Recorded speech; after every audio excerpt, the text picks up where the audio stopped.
مرحبا، أنا أخوكم كابتن ماجد. يا جماعة اليوم يوم تاريخي. يس، المنتخب السعودي فاز على منتخب الأرجنتين. 1000 مليون تشيليون مبروك للمنتخب السعودي، هذا الفوز التاريخي على منتخب قوي ومنتخب عملاق.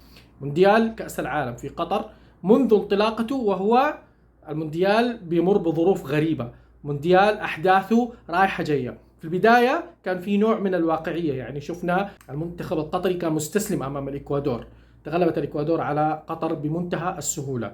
شفنا ثاني يوم في نفس المجموعة مباراة كانت حلوة ما بين السنغال وهولندا. هولندا ما عندهم نجم كبير، بالمقابل السنغال غايب عنهم النجم الكبير اللي هو ساديو ماني، ما في كي بلاير في الفريقين. رغم ذلك الخبرة الأوروبية انتصرت عند الهولنديين، تمكنوا من الفوز في النهاية بهدفين نظيفين. إنجلترا واجهت إيران، مساكين والله الإيرانيين، حتى أن الفريق الإيراني لم يردد النشيد الوطني، استلمهم المنتخب الإنجليزي جاهزين مجهزين، سحقهم. كل هذا بالإضافة إلى إصابة حارس مرمى منتخب إيران اللي سهلت الأمور كثير. المباراة الأخرى القوية جدا في نفس المجموعة أمريكا وويلز، المباراة كانت متكافئة نوعا ما. شفنا تيموثي ويا، الله ابن الرائع جورج ويا، هذا الشبل من ذاك الأسد، سجل هدف رائع جدا. سبحان الله، جورج ويا النجم الليبيري اللي أخذ أفضل لاعب في العالم في التسعينات لم يشارك في كأس العالم، لكن ابنه شارك مع منتخب أمريكا وسجل هدف في أول مشاركة له. طبعا التعادل من نجم ويلز الأول جاريث بيل. نجي للمباراة الأهم واللي أنا متحمس إني أنا بتكلم عنها، اللقاء التاريخي في يوم تاريخي، لقاء مميز في يوم مميز. المنتخب السعودي قدم أداء رائع جدا أمام المنتخب الأرجنتيني. نعم هذا هو الفريق السعودي، الفريق السعودي الرائع. كان في نوع من الضغوطات على المنتخب السعودي، لكن سمو الأمير محمد بن سلمان الله يحفظه بلغهم انه لا تشيلوا هم، وانه العبوا باستمتاع قدر المستطاع ولا تهم النتائج. سمو الامير محمد بن سلمان رفع عنهم الضغط بهذا التصريح الرائع. المنتخب السعودي بدأ يلعب للمتعة، قدم مباراة امام الارجنتين، مباراة للعمر. تاريخيا عندهم بطولتين كأس عالم، نجوم كبار مروا على المنتخب الأرجنتيني على رأسهم دييغو أرماندو مارادونا، والآن موجود عندنا ليونيل ميسي. بالإضافة إلى أنه المنتخب الأرجنتيني بطل كوبا أمريكا، بطولة أمريكا الجنوبية، مع ليونيل ميسي الحاصل على الكرة الذهبية أكثر من مرة. المنتخب الأرجنتيني عنده 36 مباراة على التوالي لم يخسر، رقم قياسي بالنسبة لفريق مثل المنتخب الأرجنتيني، يعتبر ستريك. هيرفي رينارد الذي أعطي صلاحية كاملة يؤسس المنتخب السعودي كما يراه مناسبا، قام بواجبه وأكثر. من أهم نقاط الفارق ما بين المنتخب السعودي والمنتخب الأرجنتيني هيرفي رينارد. مدرب الأرجنتين ليونيل سكالوني صغير في العمر، عمره 44 سنة فقط، بينما هيرفي رينارد عنده خبرة. هيرفي رينارد بطل أفريقيا مع زامبيا، هيرفي رينارد بطل أفريقيا مع ساحل العاج، ثم بعد ذلك درب منتخب المغرب، بعد ذلك انتقل للمنتخب السعودي. صاحب شخصية قوية جدا، شخصية حازمة، تحسه كذا من أحفاد نابليون، تحسه جنرال عسكري حقيقي، رجل حازم وصارم. شفناه قبل كذا كيف وبخ في راس البريكان. الفريقين دخلوا المباراة بحذر شديد. المنتخب السعودي وضع نصب عينيه اللي حصل مع المنتخب القطري وأيضا مع المنتخب الإيراني والتخوف الشديد اللي كان موجود عندهم في مبارياتهم.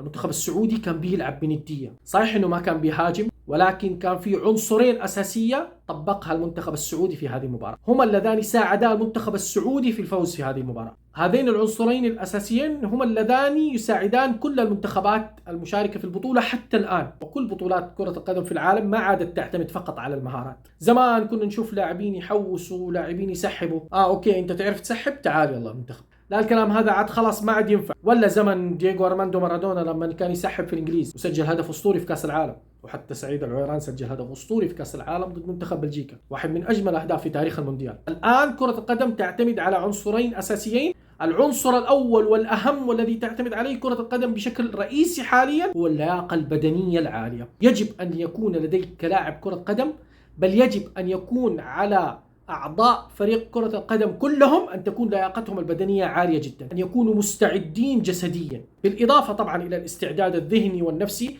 الاستعداد الجسدي مهم جدا. الاستعداد الذهني تقدر تسيبه للمدرب، هو اللي راح يحط لك الخطة، لكن أنت عليك الاستعداد البدني. المنتخب السعودي دخل في معسكر مغلق لمدة شهر. هيرفي رينارد اشتغل على اللاعبين في اللياقة وفي التمارين بشكل ممتاز ومثالي، شفنا عليهم لياقة بسم الله ما شاء الله من أروع ما يكون. طيب إيش فائدة اللياقة العالية اللي عندك؟ راح تتحرك كثير في الملعب، إنك ممكن تتعرض لانطلاقات، ممكن تتعرض لاحتكاكات جسدية، ممكن تناور ببراعة، ممكن تروح وترجع، ممكن تركض طوال الوقت ما تشعر بالتعب. الشعور بالتعب بشكل مبكر راح ينهي آمال المنتخب السعودي، خاصة المنتخب السعودي كان يعاني كثيرا من التعب الشديد مقارنة بالمنتخبات الأخرى في المواجهات الدولية. لكن شفنا منتخب قوي، شفنا منتخب لاعيبته قاعدين يجروا، قاعدين يتحركوا في الملعب بدون تعب. توزيع المجهود بشكل مثالي كان رائع جدا عند المنتخب السعودي، رغم انهم ما هاجموا كثير في الشوط الاول، حتى انه الارجنتين ما ضغطت، وانه الارجنتين ما لعبت كويس، وانه الارجنتين ارتكبت اخطاء، لكن يحسب ايضا للمنتخب السعودي. الارجنتين اخطأت، لكن المنتخب السعودي ما ترك الامور للحظ، استغل الفرصه، والمنتخب السعودي كان افضل من المنتخب الارجنتيني بكثير. ما هاجم المرمى في الشوط الاول، ولكن كان بيلعب بدفاع متقدم. كان في اجهاض لبناء الهجمات التي تقوم من المنتخب الارجنتيني منذ وقت مبكر، عكس اللي صار مع منتخب قطر اللي كانوا متراجعين للخلف. الدفاع في كرة القدم ليس فقط ان تقف امام مرماك، مش والله انا بس واقف امام المرمى واخلي اللاعبين يجوني واخلي لاعبين الخصم يتقدموا وانا واقف امام المرمى. لا طبعا، الموضوع ده اختلف تماما. يجب عليك الضغط منذ وقت مبكر، تضغط من بدري، تحاول انك انت تقطع الهجمه قبل ما تكتمل، تتدخل في بناء الهجمه، الضغط المبكر على حامل الكره. هذا اللي اداه المنتخب السعودي بشكل ممتاز في الشوط الاول. اكيد طبعا الاخطاء كان لها دور. بالنسبه لموضوع التسللات والاهداف التي لم تحسب، قد يرى البعض انه في تشكيك في التحكيم من ناحيه الاخطاء الكثيره، لكن المنتخب السعودي كان بيلعب على مصيده التسلل. اللي ما تعرفوا مصيدة التسلل، بحيث انه دفاع الخصم يتعمد اسقاط مهاجمي الفريق الاخر في التسلل. شفنا كيف الانطلاقه واللعب على خط واحد، يعني حتى اختي شبهتهم بالحزام، انهم كانوا على صف واحد، وهذه ممتازه جدا في الانطلاقات، بحيث انك انت تسقط خصمك في مصيدة التسلل، الكل ينطلق في لحظه واحده. هنا ظهر النظام واضح على المنتخب السعودي. شفنا حركه البليهي كيف اخذ خطوه للخلف ثم تقدم الى الامام، بحيث انه اوقع مهاجمي الارجنتين، اوقع ليونيل ميسي في التسلل. ايقاع الخصم في التسلل من اصعب الخطط، لانه الموضوع ممكن يفرق على شعره. اذا الحكم لم يحتسب تسلل خلاص معناته هو راح ينفرد ويسجل، لكن المنتخب السعودي طبقها بحذافيرها. والتسلل في هذه البطوله مع التقنية الحديثة أصبح أقوى. نظام كشف التسلل النصف أوتوماتيكي الذي حدد مدة كشف التسلل لحكم المباراة من معدل 70 ثانية إلى معدل 20 ثانية فقط. أصبح الجهاز التحكيمي يحدد التسلل بشكل أسرع. المنتخب السعودي كان بارع جدا في هذا الموضوع، ونجح انه هو يوقع المنتخب الارجنتيني في التسلل اكثر من مره، رغم انه جاء الهدف من ركله جزاء، وان كان ركله الجزاء فيها نوع من الشك، لكنها في النهايه تعتبر صحيحه. اوكي، سجل المنتخب الارجنتيني منذ بدايه المباراه. الحلو انه المنتخب السعودي لم يتقهقر، ما حسوا بالتحطيم او الزعل لما سجل عليهم المنتخب الارجنتيني زي ما كان يحصل معاهم زمان. هيرفي رينارد هو السبب الرئيسي، كان واقف على الخط، يلا يا شباب تحركوا، انت روح هنا، انت تعال هنا، يلا يا شباب صحصحوا. رينارد كان له دور كبير في تحفيز لاعبين المنتخب السعودي. بالمقابل شفنا سكالوني حاط يده كده، ما فرقت معاه ايش يحصل ايش ما يحصل، التغييرات كلها خطأ. هذا فرق شاسع جدا ما بين ليونيل سكالوني وهيرفي رينارد جنرال عسكري، كان بيحفز لاعبين المنتخب السعودي بشكل قوي جدا. طبعا مر الوقت وانتهى الشوط الاول على هذه النتيجه. كان في اداء تكتيكي رائع جدا، بما انه ما في عندنا على الجهه اليمنى فهد المولد، وحتى البيشي اجرى عمليه الله يقومه بالسلامه. فهيرفي رينارد اعتمد طريقه اللعب بمهاجمين، فراس البريكان ومن وراء صالح الشهري. لكن الواقع صالح الشهري ما سوى اي شيء في الشوط الاول، لانه كانت هذه التعليمات من هيرفي رينارد. لاعبين المنتخب السعودي التزموا بتعليمات هيرفي رينارد بحذافيرها. التكتيك العالي جدا اللي نفذه المنتخب السعودي واللاعبين الرائعين انفسهم الرجال، هذا هو السبب الثاني. اذا كرة القدم الحديثة تعتمد على عنصرين اساسيين: اللياقة البدنية العالية جدا، والجهوزية الجسمانية على اعلى مستوى، والتكتيك العالي، تنفيذ خطة المدرب بحذافيرها. إذا أنت طبقت الحاجتين هذه راح تفوز بالمباراة مهما كان خصمك. منتخب الإكوادور طبقها، منتخب إنجلترا طبقها، منتخب هولندا طبقها، والآن المنتخب السعودي طبقها. طيب إيش صار في الشوط الثاني؟ فراس البريكاني اللي كان بيتراجع عشان يدافع، واللي فاجأني صراحة بمستوى دفاعي رائع جدا، ترك المجال لصالح الشهري انه هو يتقدم. صالح يحب انه يجي من الاطراف، ومع تسديده مباغته فاجأت الدفاع الارجنتيني. الكرة صارت تتبنط كده، حتى حارس المنتخب الارجنتيني ما عرف يصدها. إيميليانو مارتينيز ايش يسوي مسكين، الكرة قاعدة تتبنط ما عرف يصدها ودخلت الى المرمى. هدف كان مباغت، هدف كان بمثابة الصدمة للمنتخب الارجنتيني. لسه المنتخب الارجنتيني بيقول يلا بسم الله يا هادي احنا داخلين الشوط، ولا صقعهم المنتخب السعودي بهدف. بعدها بثواني المنتخب السعودي كرر نفس الحركة. وإيش في أضمن من إنك تكرر نفس الحركة عشان تسجل فيها هدف، بما إنك أنت سجلت منها الهدف الأول تسجل منها هدف ثاني. هذه المرة جاء الدور على النجم سالم الدوسري اللي رص الكورة وكأنه كريستيانو رونالدو، بل كأنه ليونيل ميسي اللي كان يلعب ضده اليوم. في خلال المباراة هذه أنا أسمح لنفسي بمقارنة سالم الدوسري وليونيل ميسي. ليش مش الاثنين لاعبين كبار؟ مش سالم الدوسري نجم المنتخب السعودي وليونيل ميسي نجم المنتخب الأرجنتيني وكانا يتنافسان على أرض الملعب؟ سالم الدوسري تفوق.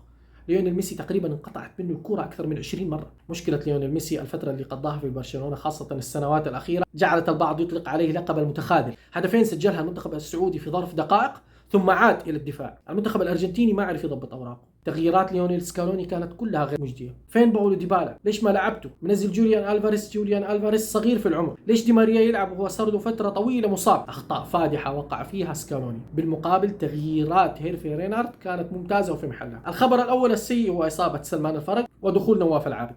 طبعا بعد ذلك شفنا لما أصيب ياسر الشهراني الإصابة القوية بعد الاصطدام مع محمد العويس. ألف سلامة على سلمان الفرج وألف سلامة على ياسر الشهراني. رجع خرج نواف العابد ودخل عبد الإله العمري اللي كان عادة يلعب أساسي مع البليهي قدم أداء رائع جدا، لكن الثنائي معاه هذه المرة كان حسان تنبكتي قوي في الالتحامات، وتنبكتي ما يطلع زي عبد الإله العمري، وهذا اللي كان يبغاه هيرفي رينارد. لذلك لم يلعب عبد الإله العمري منذ البداية، لكن بعد كده احتاجه. شفنا لما بعد كده عبد الإله العمري غطى وراء محمد العويس اللي أعطاه حرية كاملة في التحرك وفي التقدم. كيف محمد العويس كان يطلع، كيف يخرج يمسك الكورة. الانفرادة تبع لوتارو مارتينيز اللي خرج فيها محمد العويس كانت رائعة. أنا ظننت في البداية أنه كان متهور ومستعجل في الخروج، لكنه أثبت لي أنه هو خروجه كان موفق 100%. تحس محمد العويس انقلب نوير في هذه المباراة. ممكن حتى بيكون بيتابع مباريات نوير بيقلده. ومن أفضل من مانويل نوير عشان تقلده، نجم في حراسة المرمى. بالإضافة إلى أنه العويس أصلا حارس ممتاز مع المنافسة القوية في المملكة العربية السعودية ما بين حراس المرمى. يعني عندنا المعيوف رائع جدا لكنه كبير في العمر. صحيح أنه حارس المرمى ممكن يعمر وأنه الخبرة تزيد ومستوى عالي، لكن مهما كان تقدم في العمر له دور. أيضا الحراس الصغار زي الربيعي اليامي موجود وهو احتياطي وهو ممتاز جدا، لكن ما عنده خبرة. أيضا هو صغير في العمر. لكن محمد العويس في المنتصف، في منتصف أدائه، في منتصف عمره، في منتصف خبرته، بما معنى أنه في قمة هرمه الجسماني وقمة مستواه الكروي. إذا كان لدينا مهاجم حر في مقدمة الفريق، لدينا كان في مباراة المنتخب السعودي حارس مرمى حر أعطاه هيرفي رينارد حرية كاملة في التقدم والتصرف كما يريد، وبالتالي شفنا تألق من محمد العويس بسبب خبرته الممتازة وبسبب مستواه الرائع جدا. دخول عبد الإله العمري بعد ذلك أثبت الشيء هذا. لما تقدم محمد العويس ورغم ذلك لاعب لوتارو مارتينيز أو ليونيل ميسي الكرة من خلفه، ونجح عبد الإله العمري إنه يبعدها. طبعا كان رائع جدا بالنسبة لي أنا شخصيا في راس البريكان. أيضا حركة رائعة جدا عملها رينارد، وهذه تنم عن خبرة. كيف إنه بدأ بسعود عبد الحميد كظهير أيمن ثم أدخله إلى الوسط، وبعد ذلك أدخل سلطان الغنام اللي هو الظهير الأيمن الأساسي. كل هذه التغييرات التكتيكية تألق فيها رينارد. بالمقابل كان ليونيل سكالوني سيء جدا في تغييراته. كل هذه الأمور أدت إلى أنه المنتخب السعودي يقدم أداء رائع جدا. الدفاع المستميت، تضييع الوقت. نفسيا المنتخب السعودي بيتحسن أكثر، بالمقابل نفسيا المنتخب الأرجنتيني بيتحطموا أكثر. ومع إصابة ياسر الشهراني الله يقومه بالسلام إن شاء الله، اللي لاحظ أنه دقائق الوقت بدل الضائع كثيرة في المونديال، هذا بسبب التقنية الجديدة لاحتساب الوقت بدل الضائع بشكل أكبر. عادي جدا أنك ممكن تشاهد في هذا المونديال 7 8 9 10 دقائق وقت بدل ضائع، لأنه كل ثانية بتحتسب. ولذلك شفنا هذا الشيء في مباراة المنتخب السعودي والمنتخب الأرجنتيني. وانتهت المباراة وأعلن حكم إطلاق صافرة النهاية وفوز المنتخب السعودي. فوز تاريخي للمنتخب السعودي، فوز تاريخي يا جماعة. المنتخب السعودي أول مرة ينتصر في مباراته الأولى. المنتخب السعودي أول مرة ينتصر على فريق من أمريكا الجنوبية. المنتخب السعودي أول مرة ينتصر على أحد أبطال العالم السابقين. المنتخب السعودي أول منتخب آسيوي يفوز على المنتخب الأرجنتيني في المباراة الافتتاحية. أرقام مذهلة، أرقام مميزة، أداء مميز من المنتخب السعودي. حتى المنتخب التونسي تحمس بعدها وقدم أداء رائع جدا أمام الدنمارك، وأنهى المباراة بتعادل رغم أنه سلبي في النتيجة لكنه إيجابي جدا بنتيجة 0-0 ونقطة لكل فريق. كل العرب كانوا مع المنتخب السعودي، كل المسلمين كانوا مع المنتخب السعودي، كل الخليجيين كانوا مع المنتخب السعودي. حتى بعد ما خرج الجمهور الأرجنتيني بعد نهاية المباراة، شفنا كيف الجمهور العربي والسعودي والخليجي والإسلامي كله كان موجود في الملعب ويؤازر المنتخب السعودي. فرحة كانت عامة للجميع.